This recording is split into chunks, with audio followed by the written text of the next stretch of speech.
Okay, I'm Nick G4IWO, the chair of the Denby Dale Amateur Radio Club.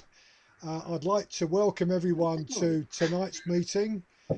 We've got Callum I'm going to get this wrong now, aren't I, Callum? M0MCX, Hello. who is talking tonight.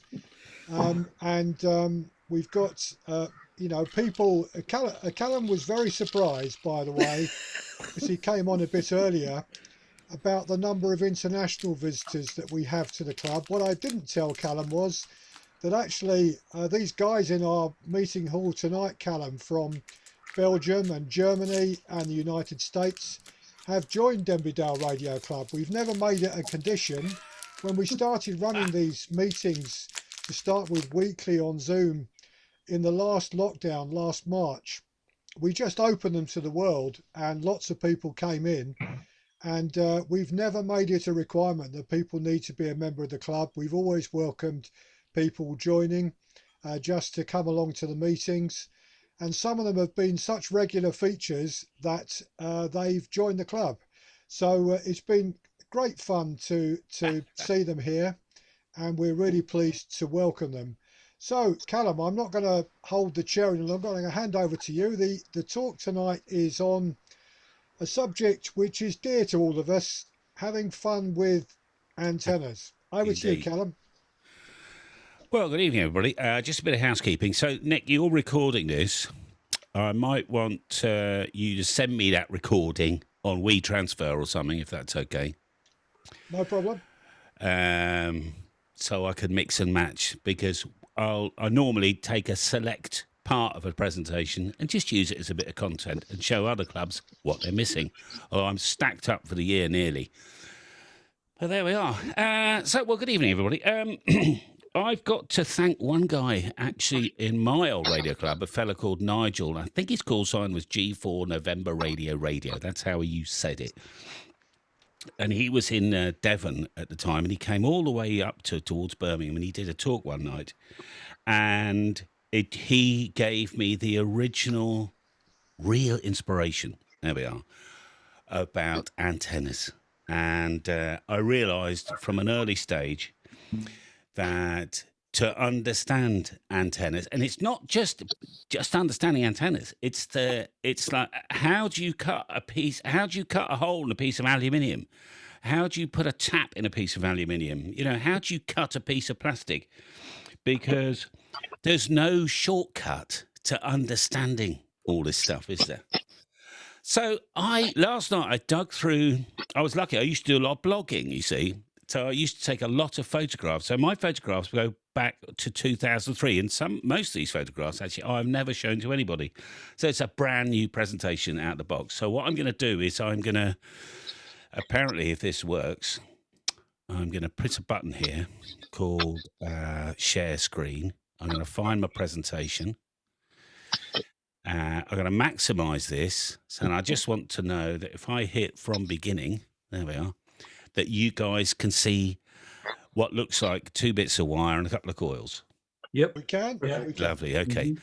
So this is one of my first antennas, and basically, and I might flick back and forth and stuff, What I did is I just strung up a piece of wire. All right. And I used this little contraption. Where is it? I'll show you in a minute. I just made a dipole sensor. A bit of wire from one end of the garden to the other. Put an MFJ analyzer on it without the coils, and I actually got a tune on 6.6 megahertz, which some of you know is an old pirate band still in use by pirates. And I know a couple of amateur radio operators now who have had knocks on the door because they've been on 6.6. So don't do that; it's very bad form.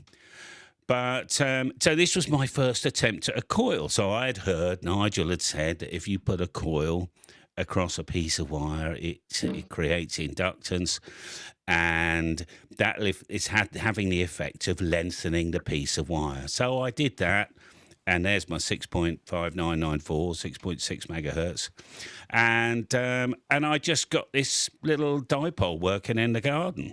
After I put the coils in, of course, it went up to about 7.8 1, something like that. So it was a little 40-metre close to the ground dipole. And of course, back in 15 years ago, there was actually daytime, a little bit of inter-G going on as well. So I mean, it was only a temporary thing, but it was my first venture into drilling holes into plastic and using nuts and bolts and all that sort of stuff.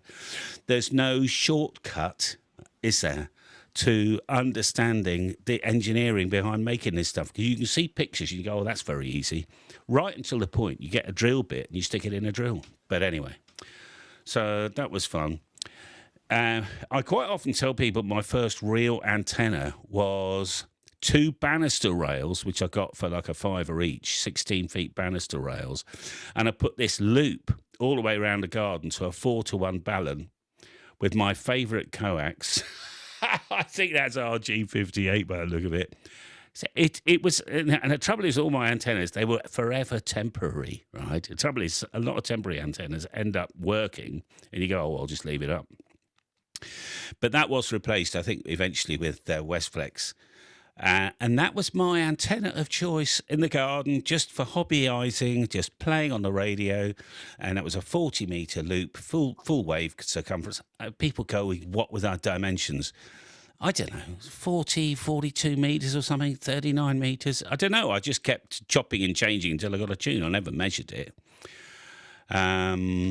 So there we are. Now, the next thing I discovered is that if I put a couple of dog bones at the other end and shorted them out, so that's still a 40-metre loop. If I wanted to go on 80 metres, I'd drop this loop. Hopefully you can see that little dog bone. You could drop this loop, undo the wire, so it turned into like a halo for 80 metres. I know it's got a 4-to-1 balun, but in fact, it still worked. And I used to enter the 80-metre contests, AFS contests, using this thing, and that was fine. So antenna inspiration is what this is about, because that's, we've all got, some sort of pole and a white stick or whatever you want to call it. I think that's a V2000 sticking up on the apex of one side of my house. I wouldn't go up there ever again, but I dropped that pole down and I put up an inverted V for 40 metres. It was a bit higher, and I'm thinking all of a sudden I'm magically going to get a more DX in. I didn't, as it so happens. Anything below probably 15 metres on the dipole front on 40 metres. I don't know. I just seem to have a problem getting DX from the house on 40. But saying that, I did. I don't know, some bloody contraption I made.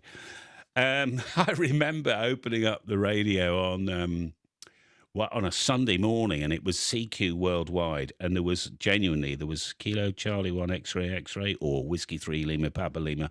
These are mega stations, right? Running, phased Yagis at 200 feet, for 40 metres.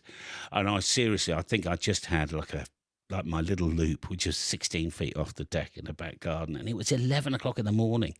And I got the US on 40 metres, booming through at about 20 over.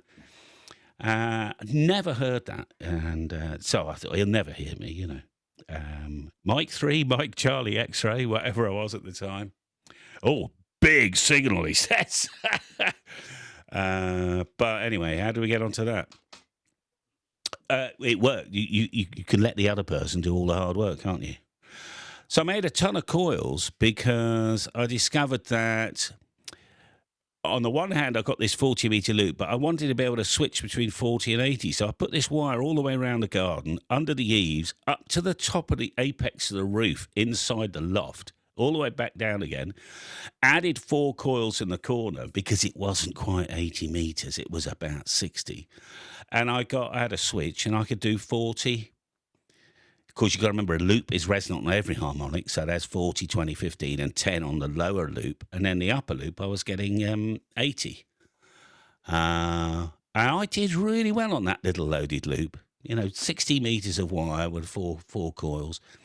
And the thing is, I get emails from people going, oh, you didn't specify how big the coil was, how wide it was, how many turns there were.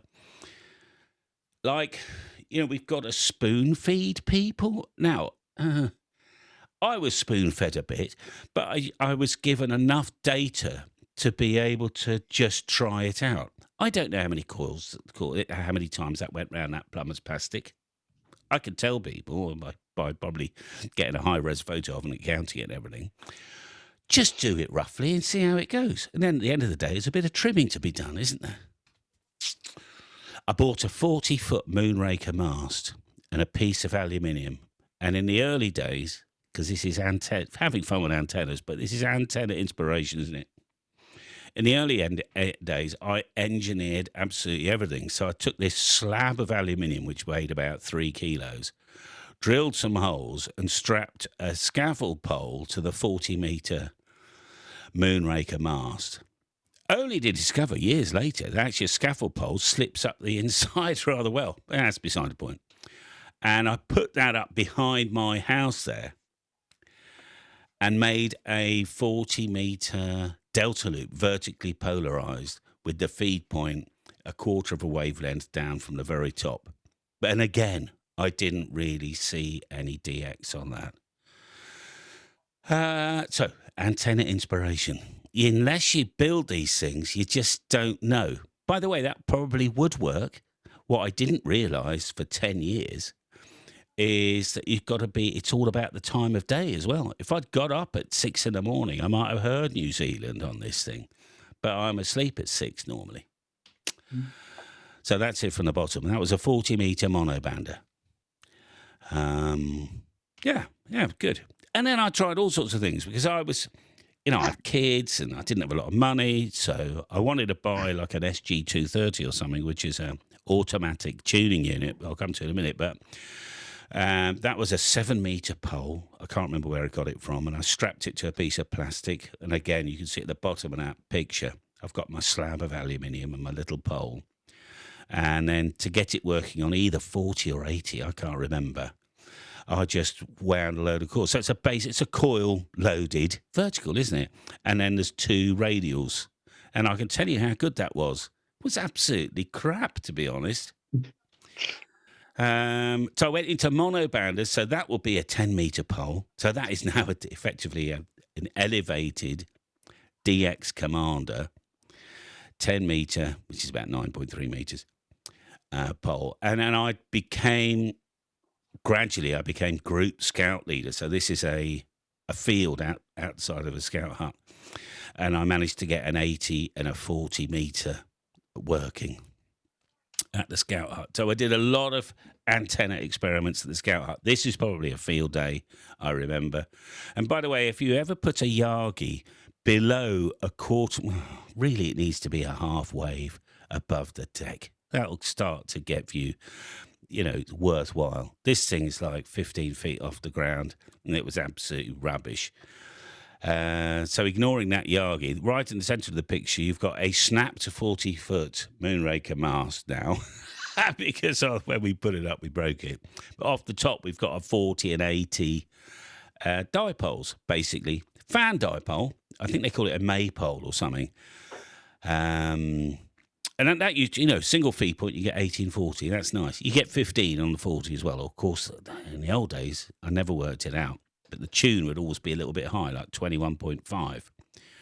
But there's a trick to get that back down.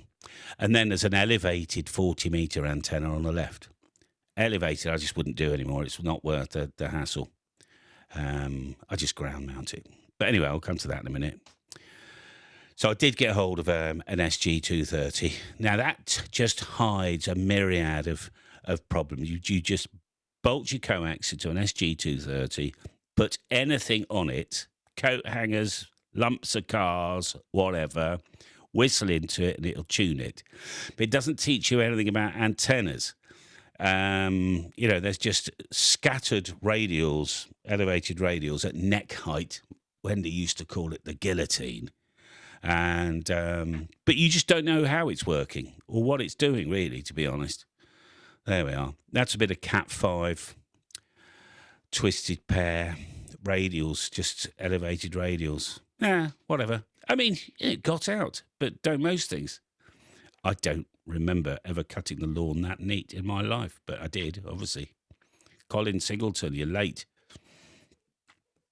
So that was HF. On the VHF front, I'd buy stuff. So this is a Tonner. I've still got this, a Tonner. I think it's a 17 element, they call it. And I did a deal with someone who owed me some money and ended up with this generator lighting tower thing, which is I've still got to this day, and it's fantastic. So it goes up to nearly 9 meters, and I put a huge box section on the top with a that I can mount a rotator to on the very top. You know, like a Yaesu G450 or something. So that's 9 meters, 10, 11, 12. So that's about 12, 40 feet. There we are, 12 meters, 40 feet up to the top. And a couple of times I put this up because the neighbours would get used to me gradually. It took a few years. I mean, if you see that when you come home from work, you think, what the hell's he doing now? But they still got used to the idea that within 24 hours, most of the weird shit I was getting up to was actually coming down, and they would like feel a little bit more comfortable about it. But I've actually quite enjoyed it. I did quite well there.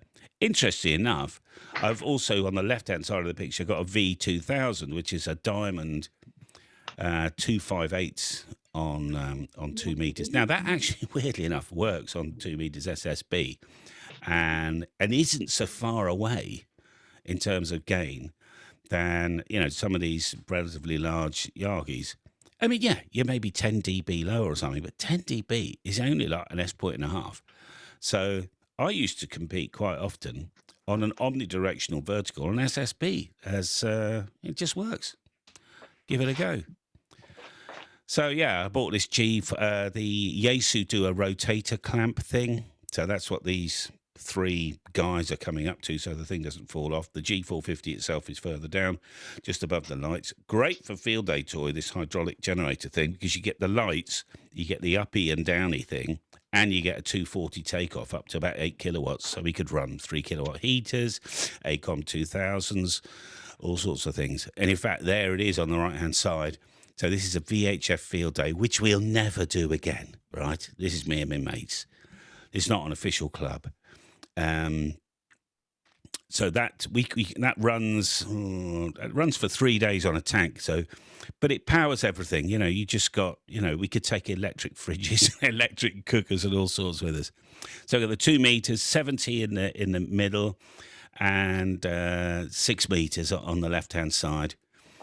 And what we discovered is that you could 2 aluminium scaffold poles with a nice big joiner. You can actually, 2 young men, I mean, this is me 10 years ago, probably not quite as heavy, but anyway, one guy with his holding very firmly at the base, and the other guy can actually walk the 70 and that 6 straight up in the air with a lightweight rotator. In fact, we took the 70 down in the middle of the night because it went like open circuit. What had happened is at the feed point, a load of water had got in. Because although field day looks great fun, what most people fail to realise is that 50% of the time it's peeing down with rain. And that big tent on the left, which I'll never do again. In fact, it was so big, someone called it a field hospital. You know, we had a cooking area, operating area, tables. I used to ram my car. That's my little estate car on the right-hand side, which I've still got and paid for. It was rammed to the gunnels, and all those poles were across the top of the bars and everything. I'd be towing that big generator with us. It's amazing. It was we could have gone anywhere with that. But 247 contacts for 24 hours, I just felt was really hard work for VHF.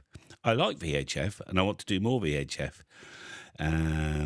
But for field days, I don't know. There was a hell of a lot of effort to put that on. This is about 1,000 feet. And this land is owned by an MP. Well, he's retired MP now. That somebody, a fella called Tim, M0URX, he, what's the next picture? Oh, I'll show you another picture. He went down this road right across the top of some, you know, not far from here, about 50 miles. And he literally drove down to all the farms, knocked on the door, and he said, I'm a radio operator, and I'm looking for a little bit of land a couple of times a year, you know, and just put an aerial up and a tent and stuff. And we got a bite. So I take this land for free, but I gave him a couple of, in fact, I normally buy him 4 bottles of Chateau Neuf de Pape at about 18 quid a throw. But then Tom and I and other people, we can, you know, I'm very courteous to him, and he's very lovely. He's a real old school guy, and he quite likes us turning up and playing radio, you know. So there we are. That's typical summertime in the UK field day, isn't it? Blowing a gale, whatever else. No, this is HF, so SSB field day, first weekend. This would be in September. Yeah. We've got the big generator out again. There's a few homebrew things going on here. So we've got a 6-metre pole with a 40 foot. So let's translate this old money and new money. So we've got like a 20-foot scaffold pole, aluminium at the base, and then this 40-foot, 12-metre mast on the top. It's pretty high, 60 feet, 18, 19 metres in total. And then we've got 80 and 40 at the top. And then on the right-hand side, we've got this. It's called an A3S. There is a little mast going on in the background there. That's actually, there was a kind of backup station as a delta loop with a 4-to-1 balun on it, vertically polarised. And we just had a little backup station so you could cruise on another band, use a button and tell the main operator that there was this great station somewhere else and they could shoot up and go and get it as a multiplier, whatever. And we just go to the next one. So back to the Scout Hut. So I'm still developing my ideas, and I discovered that oak tree you could see there was part of a triangle of oak trees in the park. It's a public park, right? And they were about 16, 50. It must have been 60, 18. Yeah. There must have been about 50, 60 metres apart in a perfect triangle. So we managed to get a wire. I did, in fact, I've got a photograph of something somewhere where I home brewed this contraption with a slingshot and an old fishing pole and managed to fire a weight right through the top little gap. A couple of times it flew off and it would go, it would fly off. And then you, oh my God, where's that gone? Right. You would have to wait about 30 seconds. And then you would hear like some shrubs or something making a noise as like a 10 mil bolt with a 17 mil head weighing, nearly a pound, half a kilo, flying into a tree. I'm thinking, oh, geez. Anyway, first shot, we got this up here. And we ended up with this triangle going all the way around. Richard, you're late. To a 4-to-1 balun. So this was basically a top band delta loop with a 4-to-1 balun. And of course, with all the harmonics, we got it working all the way from top band to 70 centimetres. We entered a contest on 70 centimetres on this loop. Did pretty well, probably because of the height. So, and it's hidden. Now, I can see it, but you probably can't. But that antenna is actually there. It's right off the top of the trees. There's a little line over to the right to the next tree, and then they come back, and I'm standing at the feed point. So there we are, huge delta loop. So we ended up calling it the mega loop. And this is just when I was getting involved in software modeling, so you could draw antennas and understand how they work and everything else. And interestingly enough, just over to the right-hand side was about 290, 300 degrees, which was, the whole of sort of New York down to Florida. And I held a pile up on 20 meters on 10 watts with this antenna because there's a big lobe. Richie, I couldn't in my lifetime replicate this antenna.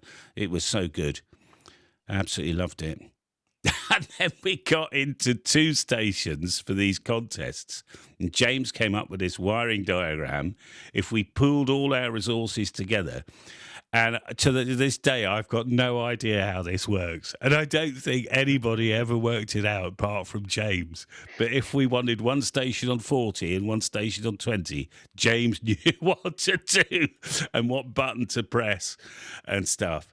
So eventually, 2 or 3 years later, we had it all automated with a big box. You would change band. You could hear relays behind you going, kalung. But in those days, we were just practicing. It's just, and you can't, and the trouble is, you might be a great operator. If you just visit a station and operate, you've never gone through the learning that I've gone through. Because a lot of people ask me questions and they just want to leapfrog from A to Z, as they say in the States. And I can leapfrog you, but you'll no idea what you're doing. You won't understand why you're doing it. So there we are. This is a doublet that went through a piece of plywood, a couple of stainless steel bolts, look. and it just went off to the trees. That was my first doublet. We bought a little, in fact, it was a fella called Terry. Little Palstar, I've got an 84K, which is the big one, but I think it was the one down from that. And that's all band. That did well, and that was high as well, very high, 70, 80 feet, top right. I managed to get this wire right across the top of all these oak trees. It took us, we started at like 3 PM, and it was dark by the time we finished, and we'd got torches out and everything else. And young Aidan, I've got a picture of him here. We got him at M6 TTT in the end, but he was one of the scouts, and he used to have a ball actually down with us. But there we are. There's a slightly better picture of the feed point. So the dimensions to there were quite critical. And people say, well, what size was your megaloop? I want to replicate it. And again, I say, well, I'm not quite sure. I think it was about 160 metres, probably 156. I don't know. You'll just have to build it, and then the last 2 or 3 metres you'll have to tune. So on the right-hand side, going into that oak tree, of course, there's some paracord. And I had to fly a line right over the top of that to pick up this delta loop, to bring it over the top. And then this, actually that's EcoFlex, AirCell 7 coming down from the top. Quite a short run to the transmitters. Of course, you do things like this, people will say, that coax is going to fall off the bottom of that ballon, by the way. It never did, I'll talk about that little dish and the little vertical in a minute. Yeah, see, in those days, I was still sometimes connecting. That's a huge, great scaffolding connectors right in the middle of that picture there. A waste of time, really. Anyway, so bit of fun for you. Wi-Fi, by the way, it's still radio, isn't it? You can still have fun with Wi-Fi. So we had some EcoFlex 15. That's a lovely coax, by the way. Not for repeated bending, but, for installation.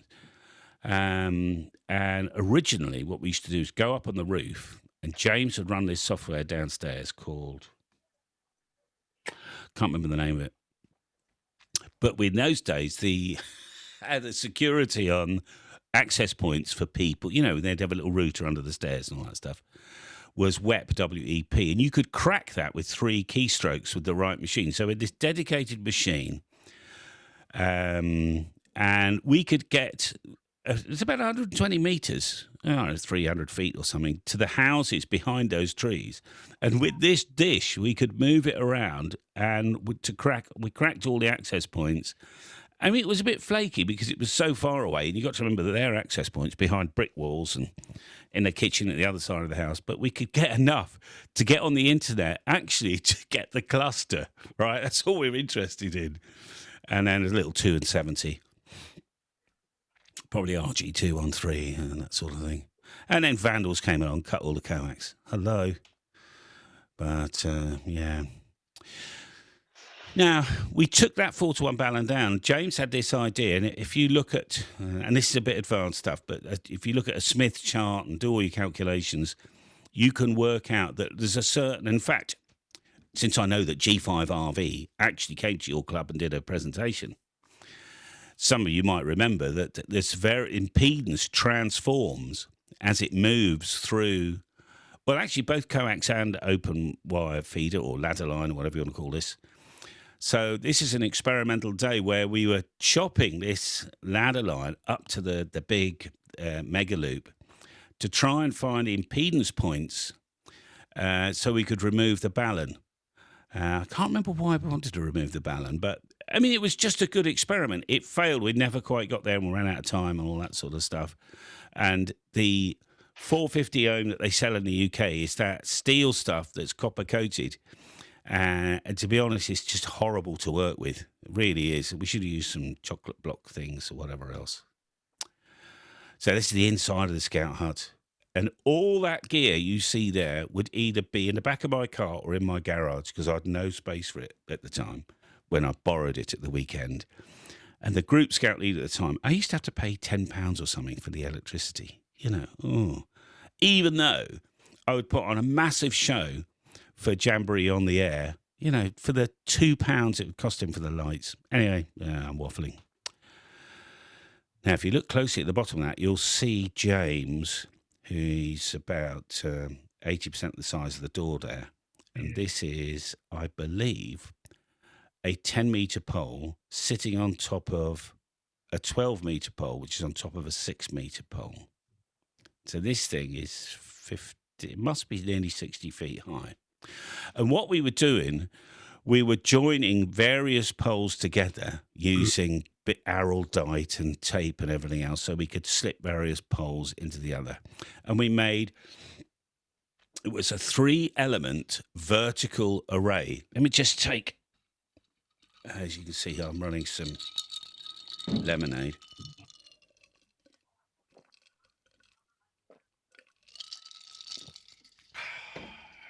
That was a pint of gin and tonic, just to loosen me up.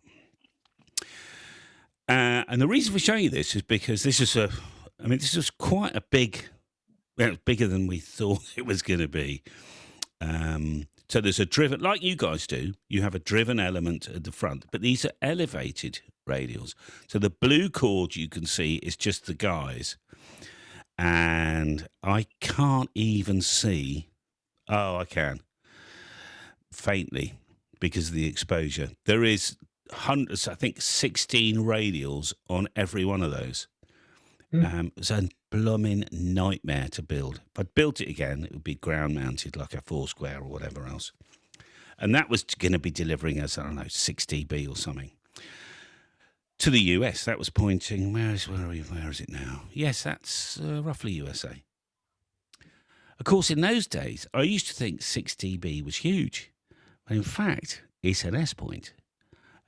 So we did a lot of stuff thinking that literally magic was going to happen. And it doesn't. Great for running DX or but in a contest where it's a complete melee, unless you've got something at 100 feet for 40 meters. Colin Singleton entered the waiting room. Oh, somebody's admitted him. So we do a lot of drinking and a lot of sitting in pubs and a lot of thinking about it. Because that's this roughly where we were getting to. I mean, I haven't put all the. Oh, we've got a 6-pack there on the right-hand side, just by that man's bald patch. So finally, we're getting some automation. In fact, there's quite a lot of automation there. Just to the right of me, and I've got the sort of skull crossbones microphone thing. There is stub filter. There's a filtering and there's an antenna switching thing. I think James has got the same. So I can select any antenna I want. And if James is already using it, I can't, basically. That's how that works, I think. There's an ACOM 2000 on the right-hand side, and there'll be another one probably behind us. But anyway, we wanted to borrow a tower, so we got hold of Withall Radio Club's 80, well, it's called a P100, but it goes to about 80, 90 feet. And we managed to get that in the field. We discovered that the backbone of this thing was actually rusted through and was, no matter how much we jacked it up, nothing would happen. To the point we realised that we needed to call a fellow called Simon, who's a local welder who came in and he welded it all up for us. Because what we wanted to do is put not only an A3S, which is a 2015 and 10, but we wanted to we homebrewed this, well, I did.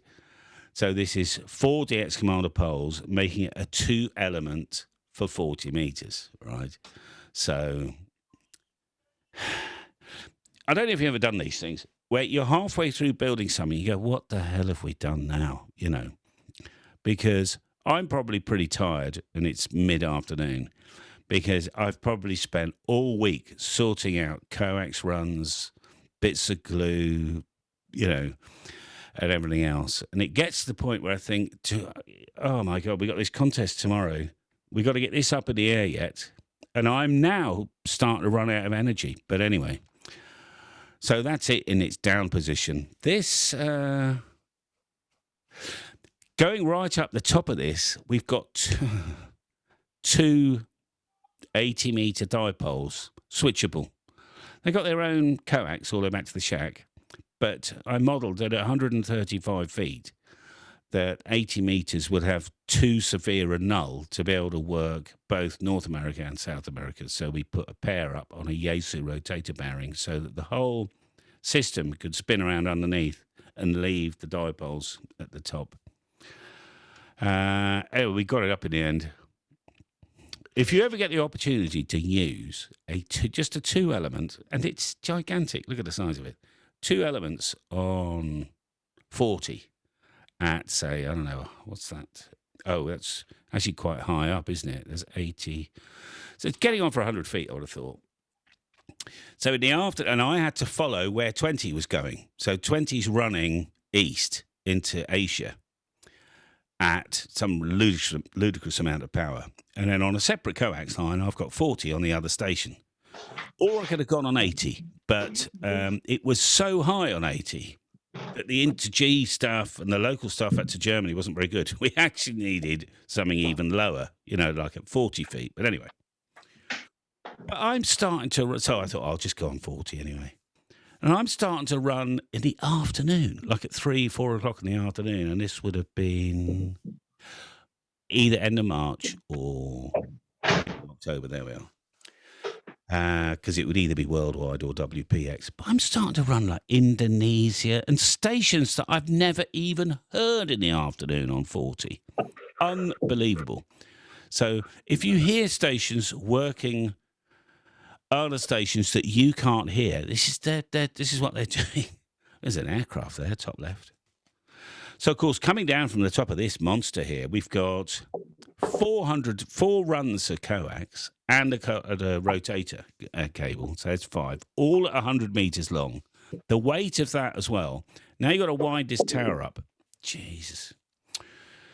So I thought it's got to be a simpler way to do this. So I made this little contraption, and the idea being little sort of buffers. And again, I'd never carved holes in aluminium before, but I just got a cheap hole cutter and did it. And I'd heard about this falling derrick business where you could make, I didn't have the plans or anything, I just kind of put it together.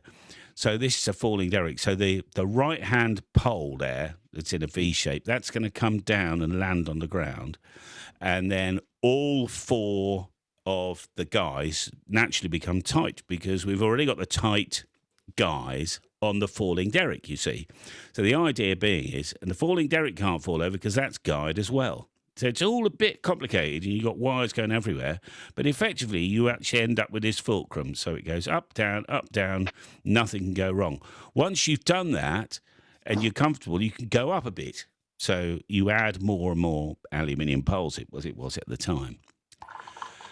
And we got that working. Then we added wasn't a G450, it was the Create, the big Create rotator. I've still got it. I've used it once for this project. And you've got to be really careful because when I took this down, actually, the falling derrick actually fell 90 degrees because we weren't thinking. So this is a very delicate procedure, actually. But that is 3 scaffolding poles with an A3S at the top. And to be honest, it was magnificent. That's the end result. And once it's up, it's very stable. However, aluminium is quite soft. If I did that again, the first 2 sections would be steel, probably, and only the top one would be aluminium. Because I said to Terry, was it that day or the day after? And we had this up and down 2 or 3 times. But I said to him, I reckon we could go to 80 feet, all right, whatever that is. 6 or 24 metres, about.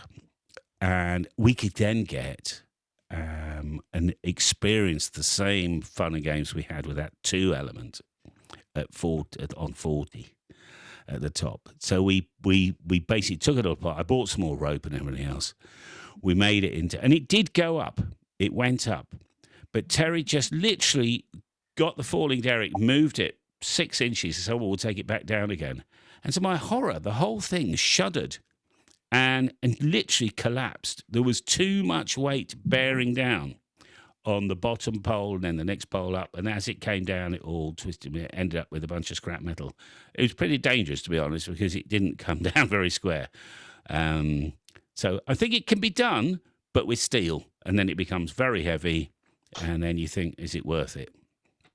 60 foot, I'd do, actually. I'd do that again in a heartbeat. But again, It was a little bit wibbly wobbly at the bottom. I would use some 2 steels and an aluminium. There we are. And that's what happens if you tell someone about core saturation on a balun. They won't understand unless you show them something that works. So the smell of that was really good. That was at the bottom of the mega loop, all right. And Terry was working 160, and the spec of this balun, 4-to-1 balun, didn't only went down to I think 80 meters, and he's running some ridiculous amount of power on CW, right? And I remember when he just walked out the shack area and top band's just gone short circuit. So that was, he took it apart for us, and he remade that actually, but yeah, good. So we're about 80% through. I just went low key after that. I thought, do you know what? This is really hard work with all this big stuff. Let's just make some simple stuff. So I got into fan dipoles, again, using my tower. That is a 10 and 15. And it's because the RSGB once a year do a 10 and 28 and 21 megahertz contest. So I made that. Again, that might not even be on a rotator. I might have just manually gone out and turned the tower around because my shack's just behind there. So that worked, and I got into my software modelling. I understand. So this is the plot, I think, of 21 megahertz. So it was just understanding, what the plot would look like and that sort of thing. And then I decided to, I'd seen these videos and how easy it is to solder, solder copper. So I got an old CB halfway vertical, cut it all into little sections so I could make the driven element of a loop-fed array, basically. I think Inov antennas do this. I mean, he used to put his plans on the internet, but I just made it myself with, whatever. Because there was a contest coming up on 6 meters and I wanted to join in. So it's a bit of a whatever. And interestingly enough, I'm convinced that I was firing backwards because when I plotted out where all my contacts were, they were in the wrong place. So, yeah, there it is. Again, on the little lighting tower, which has been great fun to use over the years. So we called this the Seagull because when I made the 2-element array of Yagi on 40, I realised that there was too much droop. And I looked at some of the photos and calculated that I needed a 12-degree rise at the beginning so that as the DX commander poles sort of gradually came down again, the whole thing would kind of look right, if you know what I mean. But it was it's got the grace of a seagull, I felt. So that huge plate that I talked about, I can see that actually in the middle of the photo. And that's a 40, 20, and 10 rotatable dipole. That's all that is. But again, I'm still learning and still having fun. Of course, that's what, 35 feet or something. That's Mark, a fellow called MSE, actually. He helped me put it up that day and do all the trimming and everything else. And he's smiling because he's going, he couldn't believe it worked, Of course it did. Right, phase 2 of this. Phase 2, by the way, is about 5 minutes worth. So any questions so far? I'll put back to the governor. Yeah, okay, yeah, thanks, Callum. Right, if Callum's just taking a quick pause, any questions to Callum before he presses on? Or comments? Yeah, go on, Gerald. Can I ask one? Yeah, go on, Gerald. Yeah, Callum, you on that one you said came collapsing down. Would it have been better if you'd have had the rotator at ground level and bearings on all the guys? Well, we'd have saved 5 kilograms at the head load, but with the guys, we were probably into 100 to 200 kilos at the bottom. So I don't think it really matters because just shaking the thing would make it collapse at 80 feet. 60 feet, it was just fine. It was just fine. So we did think about that. And then you got to remember that was always on a budget. So you have to can't just go, I'll put bearings everywhere and I'll do this, that, the other, because as a young man and a family and everything else, And if I wanted some, lorry rope, I'd have to sort of make sure it was delivered when she wasn't here. Things like that. But we did consider it. We did, yeah. Yeah. Question there, or a point. Yes, go on, John. Yeah.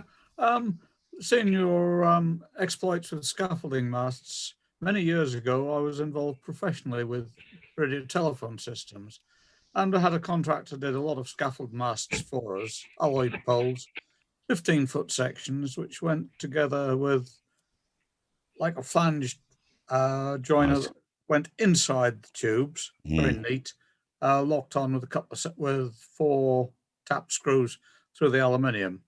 Now, the way they put these up, they put the first one up with a set of guys. Then the guy climbed it. Yeah. With the aid of a scaling ladder, which was a scaffold pole with bolts Yeah. up to it with a scaffold clamp. Got up to the top, pulled the next one up with the guy's sloppy, climbed that, and the next one, keeping on pulling up a section at a time, during which time the guys weren't fully set. It's quite alarming to watch this lot swaying around, especially when there's about 16 stone. Yeah. And they went up to 120 foot doing this. Yeah, It's amazing. quite frightening to watch, especially when it's on top of a tower block. Yeah. Well, there's hope for you yet. Yeah, very good. Well, interesting enough, because a lot of people think that the falling derrick is actually a gin pole. The gin pole is the bit that goes up the side. So the man climbing up the side was a manual gin pole, wasn't he? Yeah. Yeah. Well, Okay. Basically, they had a scaling ladder, which is another scaffold pole with a bolt every 18 inches. So you could climb it like a ladder. Just climb Fantastic. Scaffold clamps. Now, who was that? Because I don't know how to drive this thing. I don't know who's talking. Northampton. I missed think that. they're still in biz. Sorry, That's what's your name? That's John, G-H-A-M-B, yeah. John, Yeah. lovely John. Okay.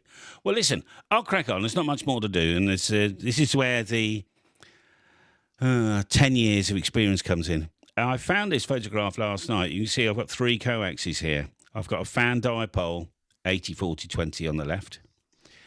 And then I've got 2 coaxes.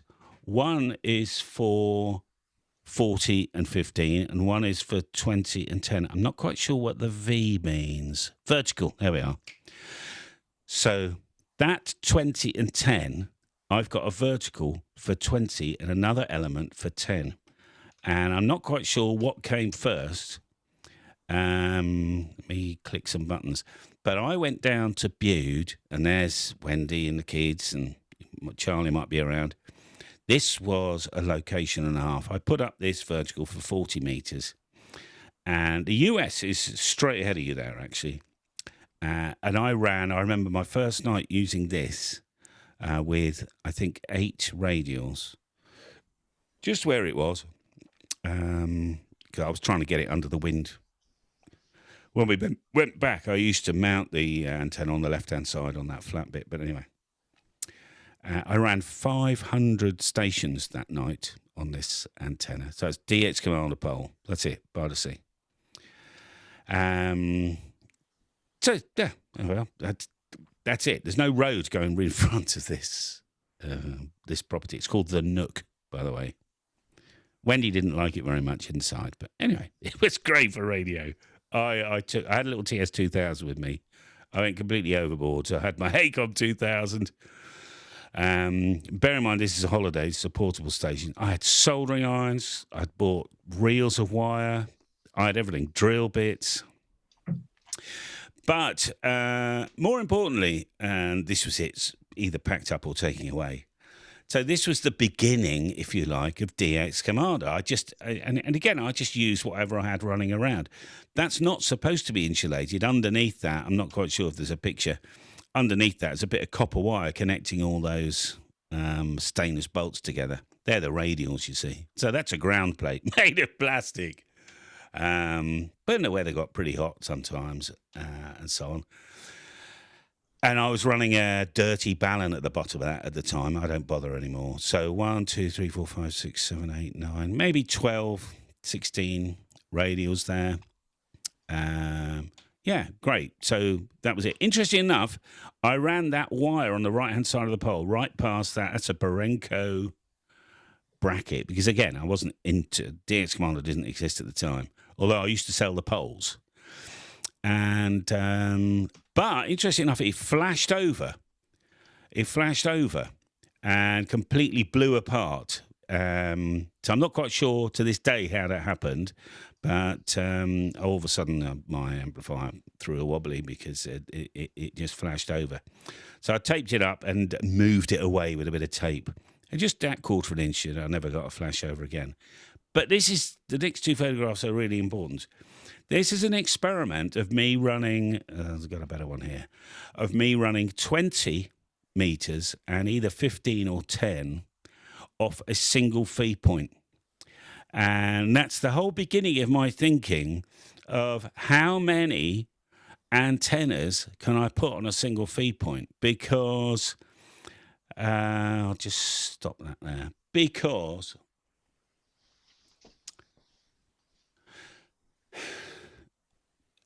particularly when I'm going on holiday, I cut myself shaving now, so I apologise. But we go on holiday, I don't want to take like 80. I run on high power coax because I'm on holiday. I don't know what's going to happen next. I want multi-band. And so this whole driven thing, but economy, keep it simple, length of coax, bit of fiberglass pole, how many elements can I run up it? And that's the beginning. That was 2013, that's time-stamped. And there we are. And then now you're in the club and you've got, you know, all you guys have got 3 or 4 DX commanders. You already said at the beginning of this, before we started formally. You'll know what they are. I don't need to explain. But in basic, it's just a bunch of vertical elements going up a pole, like a Van Dipole. And there we are. Antenna inspiration, how it got from me from there to now. Good day. Brilliant. Brilliant. Thank you, Callum. That was really good fun. And I think you definitely answered the question, how do you have fun with antennas? Right, who wants to pose a question, make a comment, observation? Who's going first? If you are, unmute yourself and shout. Yes, go on in. Yeah, well, I hope you can all hear me. Callum, thank you very much for the inspiration. Only recently discovered the videos. Sent me on a path of I need to make a fan dipole and various other things, and absolutely loving it. So thank you very much. The inspiration on the drilling, the nuts, the bolts. For somebody that doesn't do nuts and bolts, I'm now rather enjoying nuts and bolts and drills and all sorts of things. So thank you very much. I don't have a lot of space. I have looked at your fantastic DX Commander, and there's lots of radials involved. My outside space is elevated off the ground, and radials would be difficult. Would it be worth a go? Well, yeah, because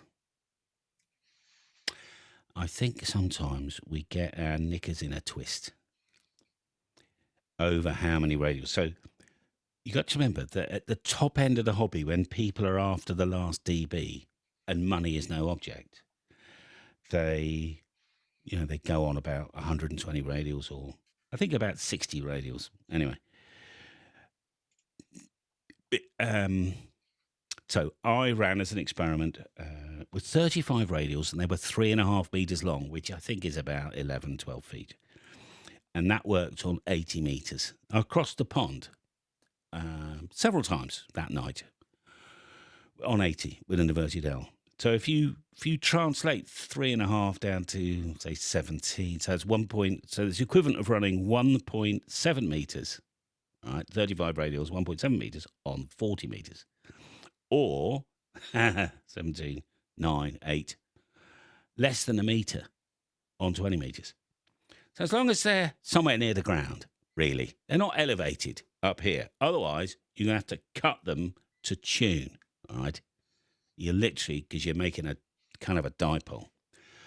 Chapter 9 or 11 in ON4UN's Low Band DX book explains this very well.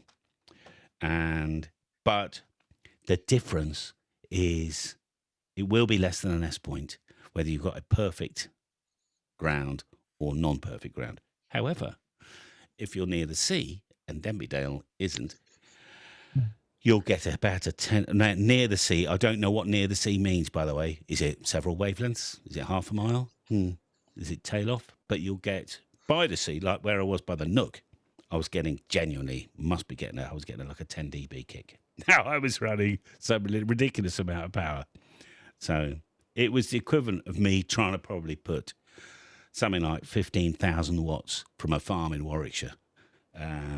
That's the sort of strength I was just with, my 100 watts down in Cornwall. So, yeah, it's worth a shot. But the club's got one. You could borrow it. I will give it a spin and see how we go on. Thank you for the further inspiration and the reading suggestion. Yeah, could I butt in on that one, Yes, Callum? go on, George.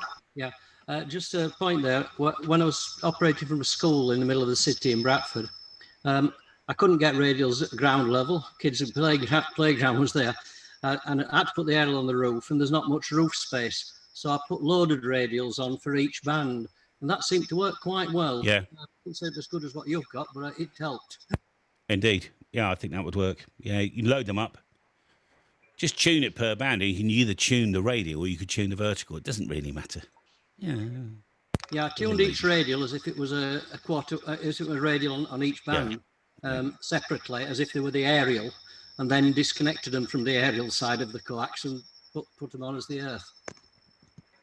Top banana. Thanks, by the way. It was very interesting, all your talk. Thank you, Gerald. Right, who's going next? Terry VFC, hello. Yes, go on, Terry. Yes, hello. Thanks, Callum. Very good. Nicely delivered. You went rather earlier on in the lecture that you used an SG230. Any old ATU, I suppose, would do at that point. You also made the point that you didn't necessarily learn anything because it just worked. Having used the SG230 and then going on to make more and more bits of wire going here, there and everywhere, if you'd have done it the other way round and learnt and then used the SG230, would you then continue with the SG230 or would you go back to the ones that you learnt on? Very good. No, I think it's great for people that have just got a complicated world, tiny gardens and all sorts of stuff. But my garden is, I don't know, it's about 50 feet by 30. I mean, but, we've got chickens and decking and everything else. But I've got a tiny piece of grass still to this day. And my original design, I just put that up. I don't need one at home now, but I just put that up. Because sometimes I might want to run an amplifier, and the ATUs are expensive for high power, and I just wouldn't, because it's either a fan dipole or a loop or a multiband vertical with a number of elements, and then I just don't need any more equipment. I don't need to run 12 volts out to the garden, nothing. Handy for a little rig and a couple of bits of wire and you're going on holiday, but even saying SG230 is quite big, actually. Good question. I don't know. I'm stumbling on this one, but I've got one still in the loft, but I think it's broken. And then I think, well, when would I ever use it anyway? So, good question. I don't know. Okay. I've been playing with vertical for, I started off on top band club calls. And me. 14 months ago, and that failed quite dismally. That was a vertical with a tuned, call it a counterpoise if you like, but one radial anyway. And it was such a pain to keep going in and out to move 10 kilohertz. Oh my! So this year, this one just gone, I dispensed with the tuned radial and sunk a copper rod into the ground. Right. Only a couple of 3 feet down, nothing more. So it shouldn't have been much good. But having measured the aerial impedance at that feed point, I then put the appropriate L and C in. Yes. And what a difference! Amazing. That was quite remarkable. And no automatic ATU there. It was just wire around the plumber's pipe. Yeah. And ex-broadcast radio tuning capacitor. So that worked very well. It was only 20 watts or so, but that's all top band was. So my next thought is, can I do all bands with an auto ATU? And that's to be tried. But I'm interested in what you've described. Terry, was that a vertical or an inverted L or a squiggly potato-shaped thing or what? It was going to be a vertical, but then realised that maybe a bit of skywave would help. So it was a 40-foot spider pole and 30 foot of wire hanging off the top end of that going back down to the house. Yeah. Inverted L's are great, I find, better than I thought they would be. There we are. On the modelling, I used to look at it and I used to write off inverted L's. But the first time I used one, I think, was in Cornwall. I was amazed. So, yeah, half up and half along. You get a best of both worlds. So that's fine. Yeah, great. Yes, thanks for tonight. Thanks, Terry. I do need a pee, so we can either have a break and I'll come back in 2. I'm old. Go away and we'll stack up. We'll talk about you while you're gone, Callum. Don't worry. Yeah, go on. I'll stack up then. Hang on. I'll hold the fort while you're gone. I got a question, Nick. When Callum's back, if that's okay. Yeah, sorry. Who was that? GW3JVB, John, with the orange. Yeah. Oh, yeah. Okay. Sorry, John. Didn't see it. Yeah. Right. Okay. Nick, who else wants to have a go? I'll Nick, stack up. Nick, it's Brian. Mike Zero Oscar Yankee Golf. If you can get me in there, please. Yeah, and I've got Ken too. Sorry, you Ken. Anyone else?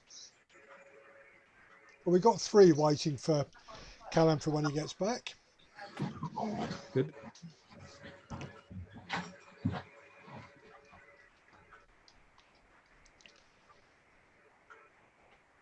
Glad his bathroom is far enough away from his microphone. That's all I can say. Should have gone on mute. Perhaps you should tell him that when he comes back. Say, Callum, maybe you want to turn your microphone off before you go to the bathroom next time. It's a very dodgy one, is that, isn't it? You've got to make sure the microphone's off, the camera's off, and turn the thing away from you as well. Tell him it was 17.5 seconds long. I have a quick question, if that's possible for the group. I have a quick question because I know there's a lot of people on here. I've got a 47-foot garden, which is long but not width, with neighbours that can see everything that's going on left to right. I'm in Buxton, really high up where you get wind from all directions and snow and all the rest of it. I have a vertical at the moment at the back, and you might see it on qrz.com if I upload some pictures. It's a Sigma DX80. Now, it works and it's all right, but I use the Super XX coaxial cable at the moment. I'm looking at changing the antenna to something like a off-center dipole or something like that. Now, the only way I can do it is get a fishing pole that goes up to the top and then splits off into 2 sections. But because it's 16 foot each side or whatever it is, I have to move it round. I've got no more room, so I don't know really what to do. My vertical, I'm still getting the same sort of stations I'm normally getting. I know Callum's back now, but I'll leave that question to whoever after. I'm just a bit confused with it all, that's all. Can you fit in a DX Commander vertical in your garden? Well, my friends lent me his DX Commander, and I put the actual fishing pole out. Oh my God, my missus looked at it and she said, God, it's as big as the garden. I said, if I put that up in the garden, vertical, I'll have next door going, what's that in the garden? I'll say, that's a DX Commander. Yeah. But it's not going to go down. Listen, that will outperform any other vertical. Right. Believe me, there's all sorts of rubbish out there at very, very big. Sorry, Callum, I'm preaching on your behalf now. You weren't there when I started. They're just awesome. They work. End of story, and they are not expensive. And I've got a shorter one coming out. All the information's out there. It's all free to view, so to speak. Callum has no problem whatsoever. You can go and make your own. You don't need to buy it direct from him. But they work. End of story. They work. Well, what about an off-centered dipole? Sorry, I know I'm butting in here, but an off-centered dipole, because I've looked and that's not massive on one side to the other side, and that would fit in the garden. What's your lowest band, Tom? Callum, why don't you just tell us about in a second? But an off-centre fed dipole to a vertical, you're talking chalk and cheese. It depends what you want. If you want the DX, you want the vertical. If you want more local stuff, the offset dipole will work as well. Ideally, you need the two. Go on, Callum, take it away. Tom, what's your lowest band you want to play on? Well, it's 80, 20, 15, all that sort of stuff, 18, 10, all them sort of bands, really. But... You're into definitely 2 antennas, probably. Right. Okay, so your 80, to shorten your 80, what you can do is you can take you can take a dipole, effectively, go out and then come back, and that will shorten it by about a third. But 80 is a big band for a small garden. I know you're a young man, you're 2E1, and I'm thinking, you ain't got... What do we need? What do we need? Jeez, 40 metres of garden. You see, low to the ground for 40 and 80. You get lots and lots of contacts, and the band's really busy. And then for 10 minutes a day, if you want DX, and it is on 80 and 40, it's for 10 minutes. I'm talking ZLVK. 10 minutes, man, right? And you're going to have to get up every day at 6:30 and try it. Then you're into a vertical. But I've got a LITE. The DX Commander Lite never really sold very well, but I've got a new design for that. I've just sent away for a guy. But that'll do 30 and up, right? But that's great for your long-haul stuff. But if you want long-haul on 80 and 40, it's going to be an inverted L, which is, 5 up and 5 along for 40, or 10 up and 10 along, or 5 up and 12 along for 80. And unfortunately, everybody wants everything to do everything, and it doesn't, because horizontal gives you a nice big bubble of RF, really lovely, loaf around, nice big signal on 100 watts, or 50. There's only 3 dB in it, and... whereas the vertical is going to push you out, It's a tough one. And I've also got, sorry, I'll finish this off because I know loads of other people are on here and they will be before me, but I do appreciate this. On the left-hand side of my garden, there's a farmer's field. I can't go into the farmer's field, otherwise I'd be living the dream. But unfortunately, on the left-hand side, I've got a big power line on there as well. I'll put it on my QRZ. Power line. It shouldn't cause you any interference, that power line. Right, okay. We hope. Okay. Mm. All right. I'll have to send you an email or something and send you some pictures of the garden, and if that's okay or something, just to give you an idea. Yeah. Discord.io/DX Commander. Load of guys there. There's an antenna support. You can pose questions on there, and there's some bright bunnies and me. I drop in and out. I'm really busy right now, and then you can say, this is what I'm doing. Horizontal, low to the ground, will give you big bubbles of RF for 40 and 80, as far as certainly Germany, Russia, Italy, maybe Cyprus, and then vertical will take you further. Right, okay. Thank you, Callum. Thank you for that. Appreciate it. And also, as Callum said earlier, you need to find out your local farmer's favourite tipple. Get in those fields. Won't allow me. He'll throw it back over. He's done that loads of times. He throws the stuff back over. Throw his cows back over. I'll bet you could say, can I borrow and get a man in to put agricultural fencing just to put a wire in for 200 quid a year? Oh, he'd love that, Callum. Yeah, he'd love that. Look, here's a suggestion. You'd be amazed. Well, hang on, hang on. Let's go. Anyway, listen, go. I'm gonna. What's the time now? 20:42. So I've budgeted about an hour, so we're running over. So let's just focus on. Callum, I've got three people while you were out who wanted to do those questions. next. I've got John, GW3JVB. You go first. Hello, John. Good evening, Carl. How are you doing? Quick question. You mentioned at one point in the presentation about 60 or 70 feet of balance cable ladder line. Now, I've got a G5, and it sort of relates to the last question. I get out on 80 pretty well, but I don't get anywhere on 160 at all. So I'm thinking of just extending the 80. I've got enough room to go another 20, 30 feet either end. But what should I do with the ladder line? Should I extend it? Should I shorten it? Because the G5 is cut such that the ladder is part of the radiating elements of a G5, isn't it? What's the pitfalls? Okay, I'm shooting from the hip here, but I think you need to effectively double everything. Right, okay. Yeah, because it would become... Is that a double-sized G5 RV? You're just doubling everything. So if you've got a resonant frequency at the moment, presumably on about 80, haven't you? Yeah. So to get on 160, you're pressing your ATU button or something? Well, I can't get on it at all. No. No. So we need to come down proportionally from 3.7 to 1.9. Yeah. Which so is okay, yeah. Which is just double everything, including the ladder line. It's that 300 ohm probably stuff, is it? Yes. Could I throw an idea in, Callum? Go on. Gerald G3SDY again. When I wanted top band in my early days, and it's going back a long time, this, I used to use an 80-meter dipole, and which is similar to 5RV in overall effect, but I strapped the feeders together and loaded it as a vertical T-shape area. Yeah. Right, it still pushes your art. You wouldn't be. Trouble is with top band these days, people are like that 30 dB over S9 thing for general purpose working, and with a pure horizontal, you get that lovely big bubble of RF, don't you, Gerald? Whereas with a T top, you've still got that. You're pushing your RF out the sides more than up. Depends what he wants, John.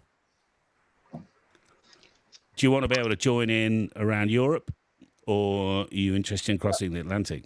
Atlantic. Was that for me, Cal? Yeah? Yes. Yeah, sorry, yeah, Atlantic. Yeah, DX. In which case, Gerald's idea of a T, dedicated antenna, you need something fairly hefty. By the way, a scaffold pole and a windsurfing mast with a bit of Vaseline or your favourite tipple and some sandpaper should slip over a scaffold pole.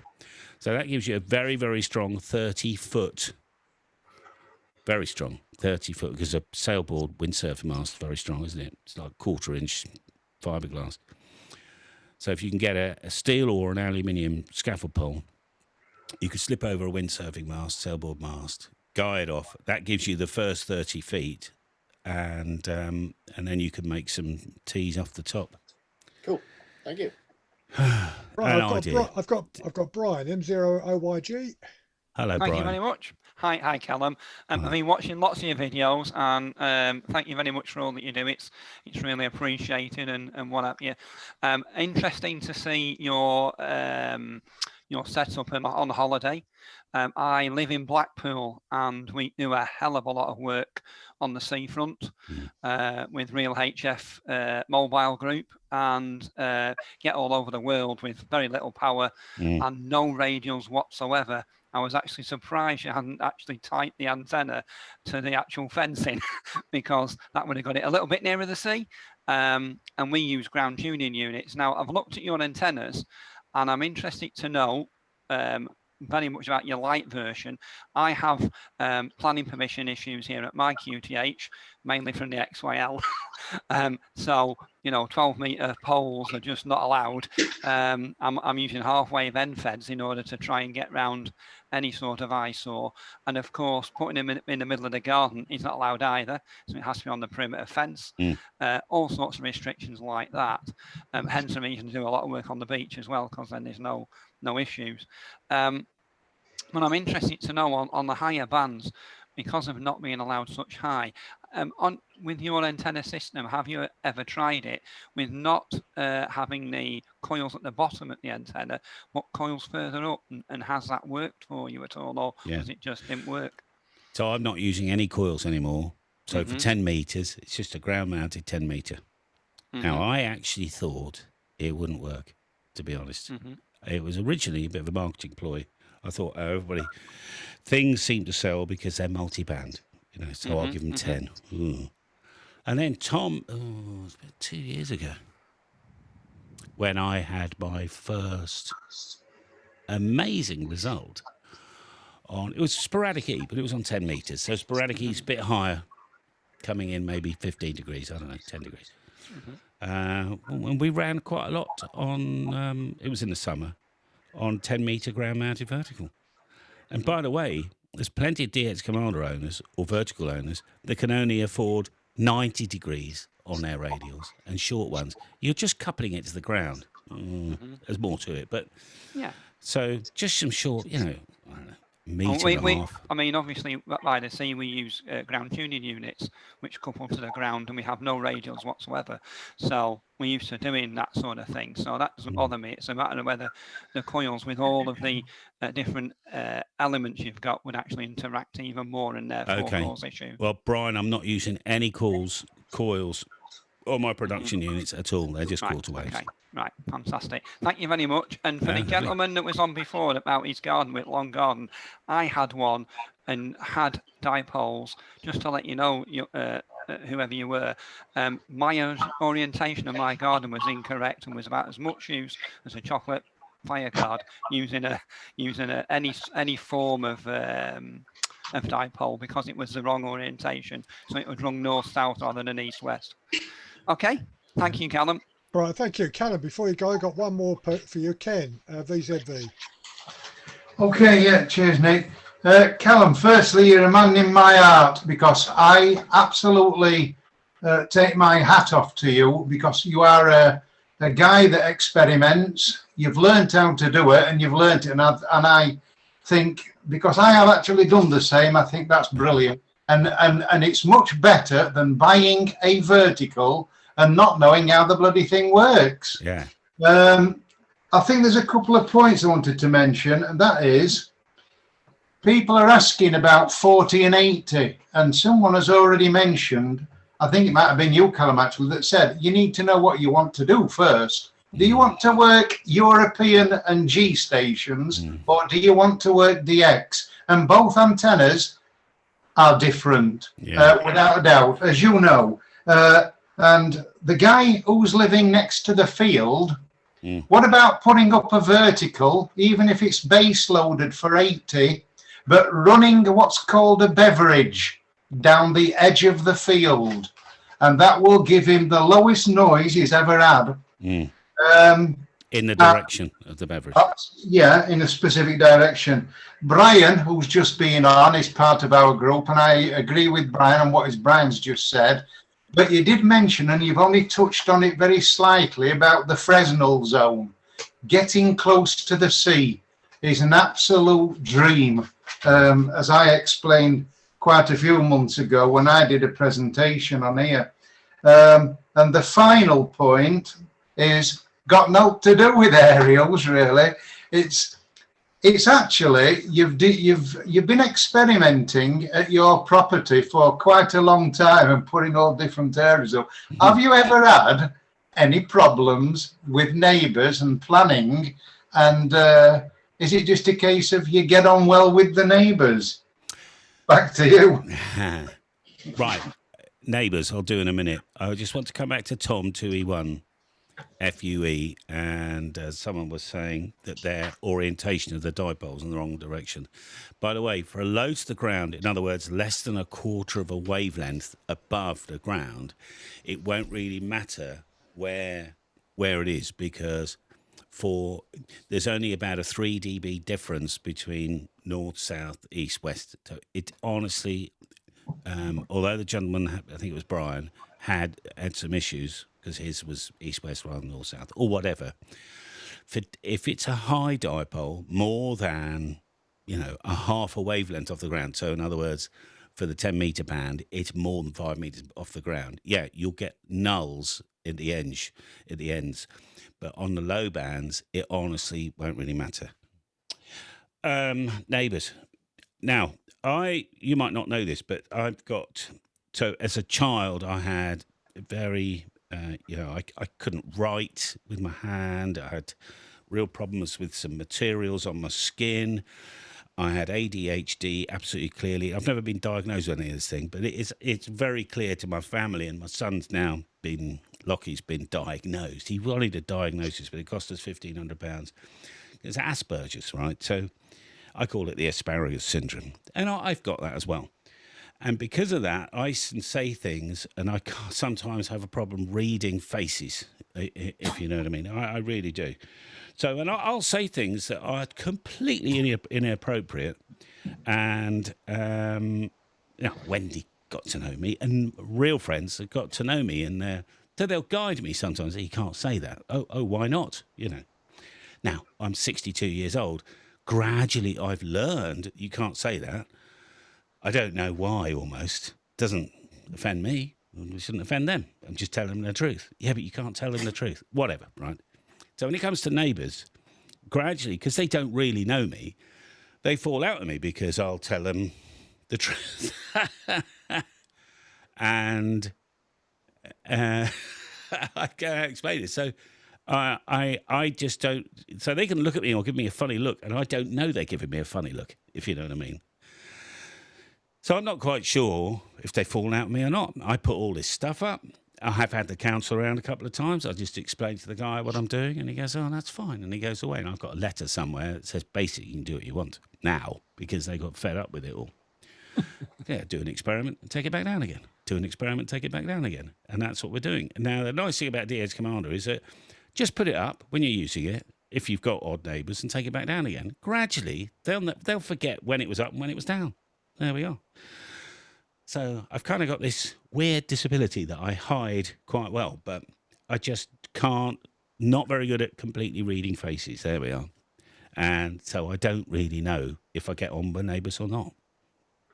I don't think I do. I don't think they like me because I'm all right on the YouTube and on virtually and everything else. If you had to live next to me, maybe you would feel differently about me. I don't really know, honestly.